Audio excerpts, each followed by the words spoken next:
एक स्त्री अपने क्रोध के कारण बहुत परेशान थी। लोग उससे बात करने में भी घबराते थे।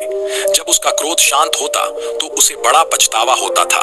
एक दिन भगवान बुद्ध उस स्त्री के घर आए। स्त्री ने बुद्ध से कहा, तथागत, मैं अपने क्रोध पर काबू न कर पाने के कारण बहुत ही दुखी हूँ। तथागत ने कहा, मेरे पास गुस्से को दूर करने की बहुत अच्छी दवा है। बुद्ध ने एक शीशी में दवा देते हुए स्त्री से कहा, इस दवा को इसी शीशी को मुंह में लगाकर उस समय तक दवा पीती रहना जब तक कि क्रोध दूर न हो जाए।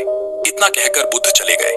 जैसे ही उसे क्रोध आता तो वह शीशी को अपने मुंह में लगा लेती। कुछ दिन बाद जब बुद्ध आए तो स्त्री उनके पैरों में गिर पड़ी। बोली, तथागत, आपने मुझे बचा लिया। ऐसी शक्तियां दवा दी कि मेरा क्रोध जाने कहां गया। बुद्ध ने हंसकर कहा, पगली, शीशी में कुछ नहीं था, पानी था। शीशी के मुंह में आ जाने से तुम बोल नहीं सकती थी, और गुस्सा दूर करने की शर्तियां दवा मुंह बंद कर लेना ही है। नमो बुद्धाय।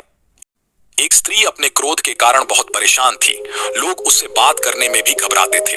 जब उसका क्रोध शांत होता तो उसे बड़ा पछतावा होता था। एक दिन भगवान बुद्ध उस स्त्री के घर आए। स्त्री ने बुद्ध से कहा, तथागत, मैं अपने क्रोध पर काबू न कर पाने के कारण बहुत ही दुखी हूँ। तथागत ने कहा, मेरे पास गुस्से को दूर करने की बहुत अच्छी दवा है। बुद्ध ने एक शीशी में दवा देते हुए स्त्री से कहा, इस दवा को इसी शीशी को मुंह में लगाकर उस समय तक दवा पीती रहना जब तक कि क्रोध दूर न हो जाए। इतना कहकर बुद्ध चले गए।